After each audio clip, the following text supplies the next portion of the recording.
Chers amis, bonjour. Une fois de plus, nous nous retrouvons à l'église Saint-Remy pour cette liturgie de la parole du 12e dimanche.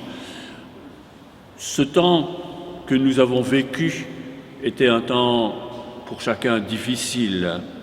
L'épreuve nous saisit, elle nous malmène, et avec elle, bien sûr, la tentation de la désespérance quand la tempête du mal nous submerge. Pourtant, la parole de Dieu est là pour nous réaffirmer le projet de Dieu sur nous. Notre confiance ira-t-elle au Seigneur Jésus? Tournons-nous vers Dieu dans la prière. Seigneur créateur du ciel et de la terre, tu ne nous abandonnes pas à la peur lorsque la vie nous malmène. Reste notre secours, Dieu Sauveur. Affermis-nous dans l'espérance. Nous t'en prions, par Jésus, ton bien-aimé, il est notre frère et notre Seigneur pour les siècles des siècles. Évangile de Jésus-Christ selon saint Marc. Toute la journée, Jésus avait parlé à la foule. Le soir venu, Jésus disait à ses disciples : « Passons sur l'autre rive. »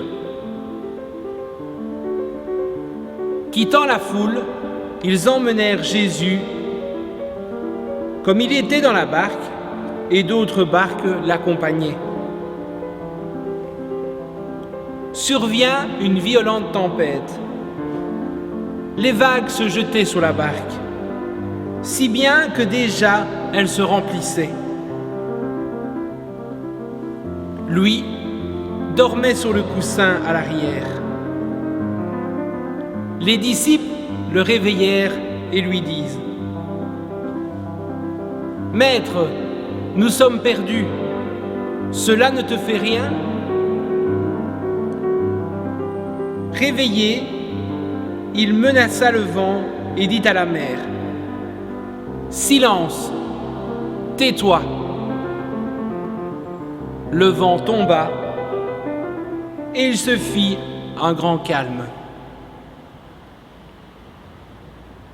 Jésus leur dit : « Pourquoi êtes-vous si craintifs ?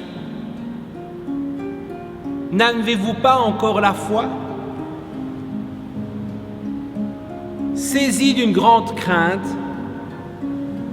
ils se disaient entre eux : « Qui est-il donc celui-là, pour que même le vent et la mer lui obéissent ? »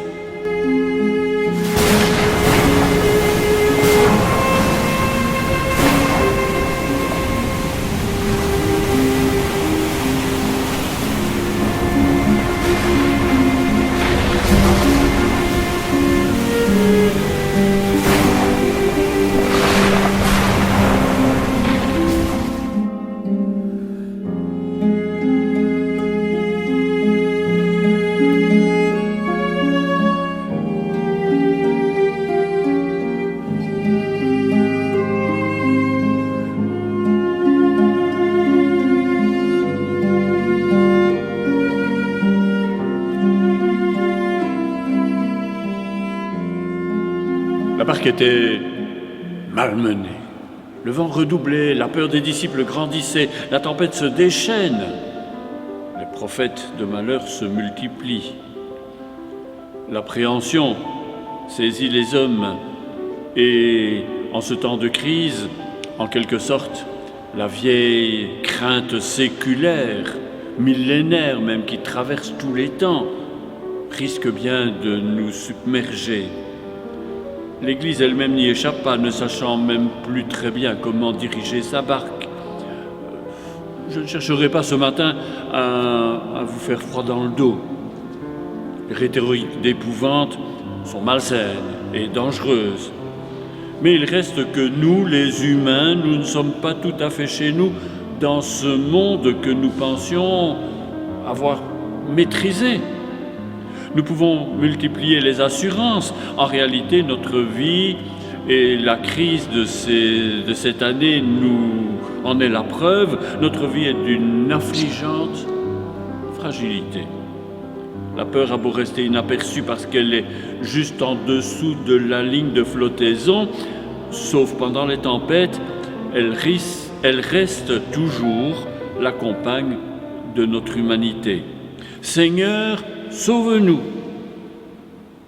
Malmenés par une histoire que nous ne dominons pas, nous sommes pris de panique devant notre propre devenir. Seigneur, nous sommes perdus. Jésus interpelle vivement le vent et la mer, et il se fit un grand calme. Voilà Jésus qui prend la place de Dieu et qui domine les flots déchaînés. Qui a retenu la mer avec des portes quand elle a jailli du sein de l'abîme? Le prophète Job, dans l'Ancien Testament, avait crié son désespoir du fond de sa souffrance. Il avait vaillamment soutenu le combat avec Dieu. Il avait donné une voix à l'interrogation de tous les hommes. En quelque sorte, il avait symbolisé leur désarroi. Il était resté seul devant Dieu et il avait entendu cette déconcertante réponse de Dieu à ses interrogations. Quel est celui qui, sans rien connaître, défigure la providence? Demandait le Seigneur. C'est toute la Bible qui le répète. Dieu a fait alliance et il a pris le parti des hommes. L'Évangile n'est pas là pour cultiver la crainte. Et si des hommes ont crié dans la nuit leur angoisse, leur désir, il en est un qui a levé les yeux vers le ciel avec une douce assurance et qui a murmuré « Je te bénis, Seigneur du ciel et de la terre ». Jésus n'a pas rassuré les hommes devant les mystères du monde. Il n'a pas donné des solutions faciles aux difficiles ajustements de leur existence. Quand il a appelé le Père, ce n'était pas pour exorciser la nuit en revenant à une attitude infantile. Simplement, Jésus s'est levé dans la barque malmenée et il a interpellé la mer. Chers amis, nous sommes embarqués dans la même aventure que tous les hommes. Nous partageons leurs interrogations, nous connaissons leurs peurs, nous entretenons aussi les mêmes espoirs. Mais nous savons que dans la barque est monté un passager, clandestin pour beaucoup. Il n'est pas un passager en transit. Il a embarqué définitivement.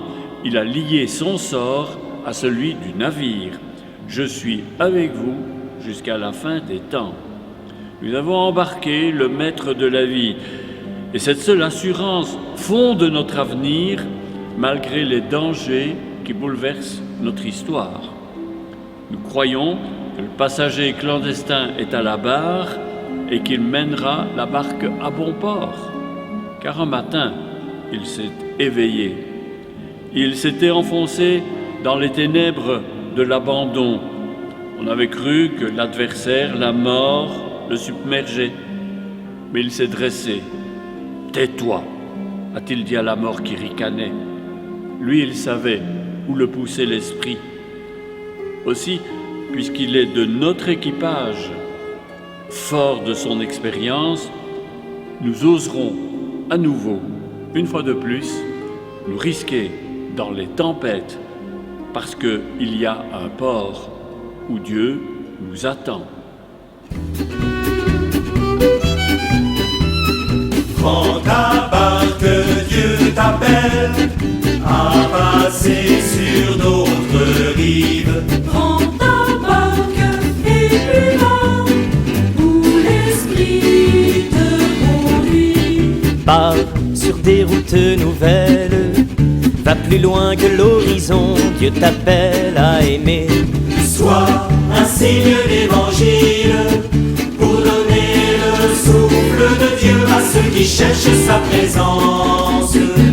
Prends ta barque, Dieu t'appelle à passer sur d'autres rives. Prends ta barque et puis va où l'Esprit te conduit.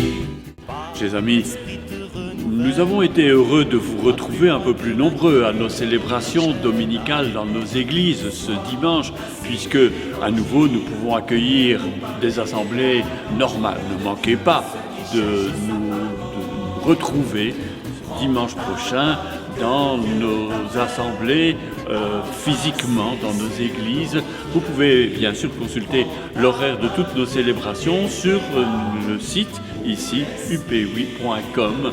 Tous les horaires seront affichés comme d'habitude et nous vous souhaitons bien évidemment aussi une très belle semaine d'été. Sois un signe d'évangile pour montrer la face de Dieu à ceux qui cherchent la lumière.